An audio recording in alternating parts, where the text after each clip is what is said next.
गुरु कहें खोल कर भाई, लग शब्द अनाहद जाई। बिन गुरु शब्द उपाव न दूजा, काया का न छूटे न कूजा। घर में घर गुरु दिखलावे, धुन शब्द पांच बतलावे। धुन शब्द पांच बतलावे, धुन में अब सूरत लगाओ। इस घर से उस घर जाओ, वह घर है अगम अपारा। 10वें के पार निहारा, 10 द्वार घट चढ़ खोलो। सत शब्द अधर पे तोलो, बिन में हर गुरु नहीं पावे। बिन शब्द हाथ नहीं आवे, सुरत खेच चढ़ावो गगनी। धुन शब्द सुनो यह करनी, मन चंचल थिर ना रहावे। चित्त निर्मल कस होए आवे, सुरत शब्द कमाई करना। सब जतन दूर अब धरना, निश्चय दृढ़ इस पर धरना। आलस कर कभी न फिरना, यह सार सार सब गाया। संतन मत भाख सुनाया, राधा स्वामी भेद लखाया।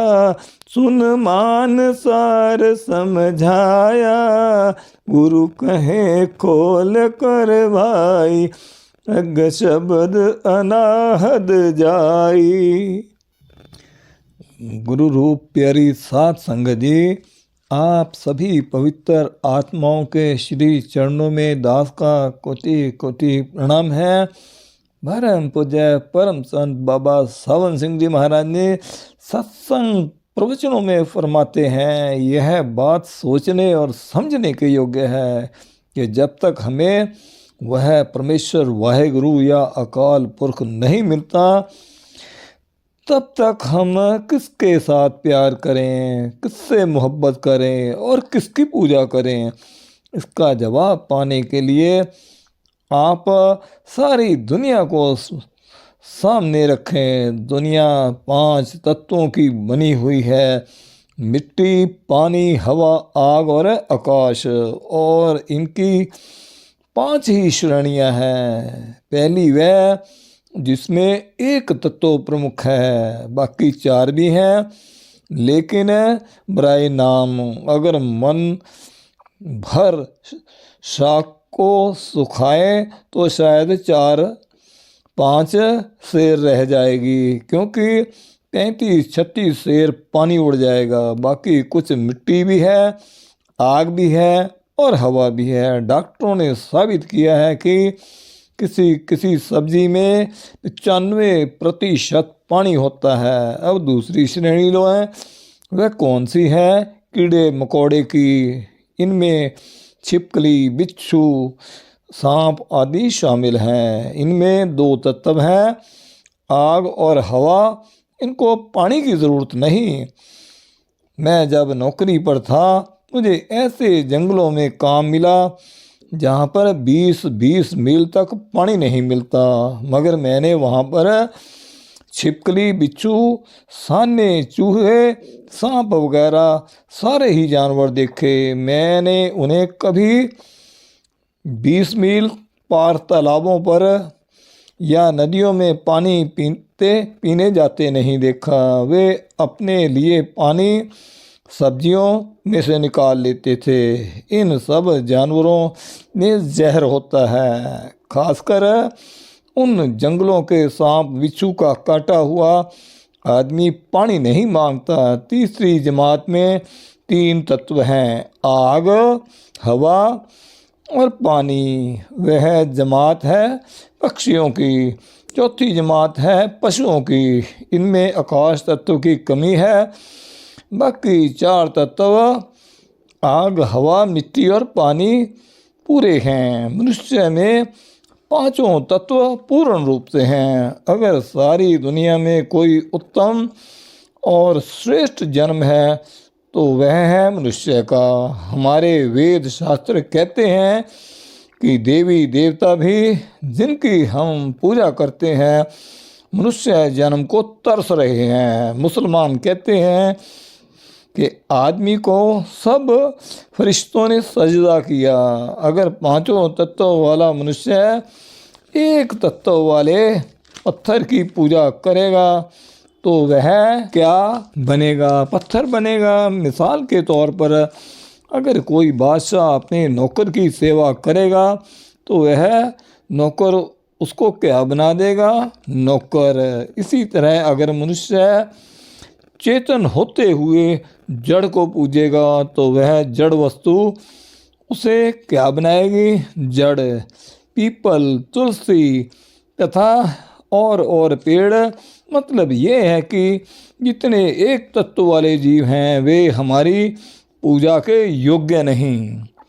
बाकी रही दूसरी जगत, कीड़े आदि, इनमें 2 तत्व हैं। हमारे अंदर 5 तत्व हैं, इसलिए ये भी पूजने के योग्य नहीं। तीसरी जमात पक्षियों की है, वे भी पूजने के लायक नहीं हैं क्योंकि उनमें 3 तत्व हैं और मनुष्य में 5 तत्व हैं। चौथी जमात पशुओं की है तथा वे भी पूजा के योग्य नहीं क्योंकि इनमें 4 तत्व हैं और मनुष्य में 5 तत्व हैं। केवल मनुष्य में ही पूरे 5 तत्व हैं। मनुष्य से बढ़कर और कोई पूजा के योग्य नहीं है। नास्तिकों के सवालों का जवाब आज तक किसी ने नहीं किया। सब धर्मों के मुखियाओं के सामने वे सवाल रखते हैं कि तुम्हारा जो भी परमेश्वर है उसे दिखाओ, वह कहाँ है? उनका दावा है कि परमात्मा है ही नहीं। इसी प्रकार देव समाज आदि मत वालों से पूछो, वे भी कहते हैं कि परमात्मा है ही नहीं।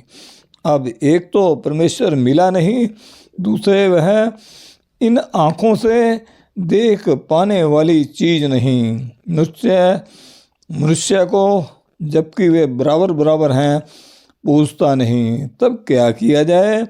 अब संत ही आगे मार्ग बतलाते हैं। जिस तरह एक तार कलकत्ता, बम्बई या किसी और शहर के साथ जुड़ा हुआ है, उसके सिरों पर 2 यंत्र हैं जिन्हें बैटरी भी कहते हैं। उस तार का जिस शहर से संबंध है वहाँ वहाँ बैटरी खबर लेती है और खबर देती है। अगर उस कमरे में 10-20 बैटरियाँ ऐसी पड़ी हों जो कि उस तार से नहीं जुड़ी हों तो क्या वे खबरें लेंगी? हरगिज नहीं। इसी तरह जो महात्मा कमाई करके पर्दा खोलकर अंदर रूहानी मंडलों में जाते हैं, मालिक से बात करते हैं, उनकी बैटरी का तार मालिक के साथ जुड़ा हुआ है। हम ऐसे महात्मा के पास क्यों जाते हैं? इसलिए कि उनकी बैटरी जुड़ी हुई है, वे हमारी भी जोड़ दें। हम चाहे उसे उस्ताद कहें, गुरु कहें या कुछ और, पर वह नहीं कहता कि मैं गुरु हूँ, बल्कि कहता है कि मैं सेवादार हूँ। गुरु नानक साहब ने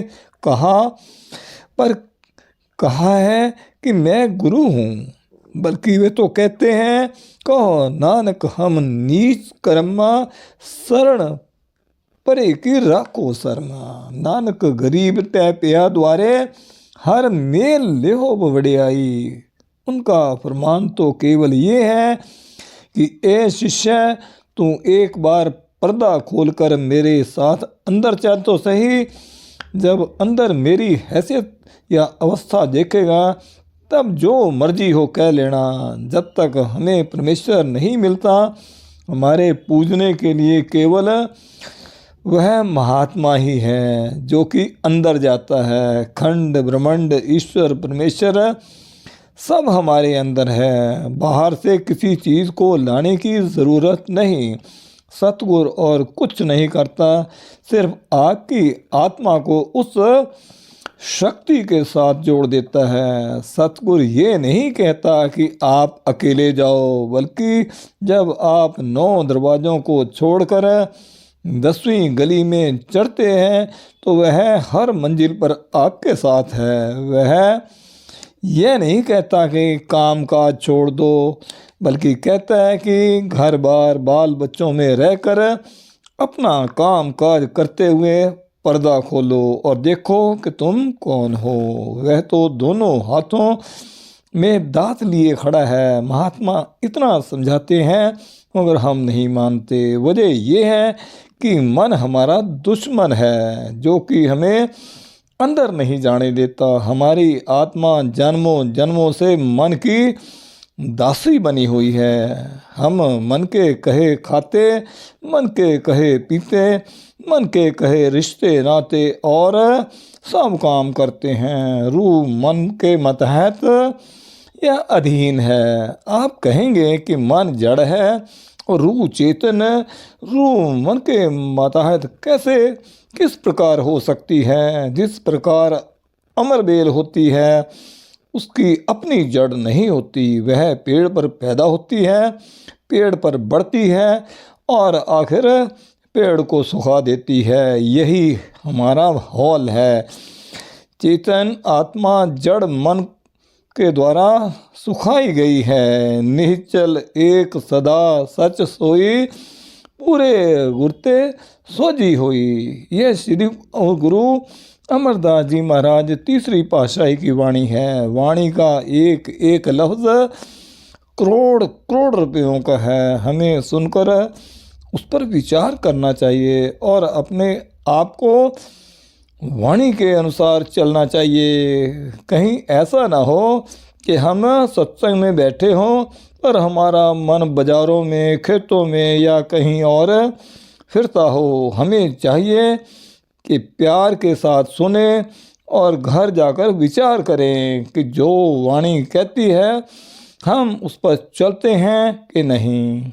अगर चलते हैं तो बड़ी खुशी की बात है, अगर नहीं चलते तो चलना चाहिए। गुरु साहब कहते हैं कि सारी दुनिया का परमेश्वर एक ही है। यह नहीं कि हिंदुओं का और हो तथा मुसलमानों का और सिखों का और हो व ईसाइयों का और, बल्कि वह परमात्मा तो सबके लिए समान है। परमात्मा परमात्मा ही है। वह चोरों के अंदर है, ठगों के अंदर भी है और बादशाहों के अंदर भी है। इस तरह वह हिंदुओं, मुसलमानों, ईसाइयों, यहूदियों गर्ज की हर एक मनुष्य के अंदर भी है, मगर दुनिया को खबर नहीं, क्योंकि आँखों के पीछे पर्दा डालकर सबको बाहर निकाला हुआ है। मनुष्य को पता नहीं कि उसके अंदर क्या समान है। जिस तरह विद्या की ताकत हर एक तालिब इल्म या विद्यार्थी के दिमाग में है, मगर जो स्कूल जाता है वह विद्या प्राप्त करके बीए, एमए, डॉक्टर और इंजीनियर बन जाता है। जो स्कूल नहीं जाता वह कुछ भी नहीं बनता। विद्या की ताकत उसके दिमाग में भी है, पर उसने उस ताकत का फ़ायदा नहीं उठाया। जिस तरह किसी के घर करोड़ रुपया दबा हो मगर वह उसे खोद कर ना निकाले, बल्कि कौड़ी कौड़ी मांगता हुआ मर जाए तो वह खाली आया और खाली ही चला गया। अगर खोदता तो माला माल हो जाता। इसी तरह वह खुदा या परमेश्वर हमारे अंदर है। अगर हम उसे अपने अंदर नहीं ढूंढते तो हम खाली आए और खाली ही चले जाएंगे। अब ये सवाल पैदा होता है कि वह अकाल पुरख जो सारी दुनिया का एक ही है, उसका पता कहाँ से लगे। गुरु साहब कहते हैं, गुरु से जिस प्रकार विद्या का पता उस्ताद से लगता है, इसी प्रकार जब हम किसी कामिल फ़कीर के पास जाएंगे तो वह अंदर का रास्ता बताएगा, और जब हम उसकी हिदायत के अनुसार कमाई करेंगे तो वह परमेश्वर अंदर मिल जाएगा। परमेश्वर ना वेदों में है, ना शास्त्रों में है, ना ग्रंथों में।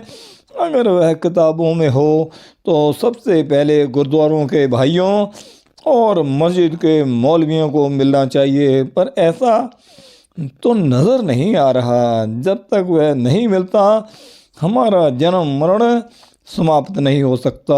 हमने मन के कहने में आकर कभी नरकों में, कभी स्वर्गों में और कभी 84 के से टक्करें मारी। गुरु अमरदास जी कहते हैं कि ये भाई, अगर तू जन्म मरण समाप्त करना चाहता है तो किसी पूरे गुरु कामिल मुर्शिद के पास जा, वह तुझे अंदर जाने का रास्ता देगा। तू कमाई करके पर्दा खोल कर परमेश्वर से मिल जाएगा। हरि रस पिन्ने सदा ध्यान, गुरमत सील सुनाहा है। कहते हैं कि जो नाम के रंग में रंगे गए, जिनको नाम की लज्जत आ गई, जिन्होंने मुर्शिद या सतगुरु की शिक्षा को अपना लिया, जो मुर्शिद के मतहत हो गए, उनको कोई फिक्र नहीं। शील के अर्थ हैं सत्य और स्नाहा कहते हैं कवच को। कवच एक लोहे का कोट होता है और उसके पहनने से गोली का असर नहीं होता। फारसी में उसे ज़िर बख्तर कहते हैं। लड़ाई के समय उसे बादशाह या वज़ीर पहना करते थे। नाम कवच है और शील मुर्शिद की ढाल है। जिसके पास ये दो चीज़ें हैं उनको कोई डर नहीं। धन सतगुरु, धन गुरु रूप तेरी सात संगत जी।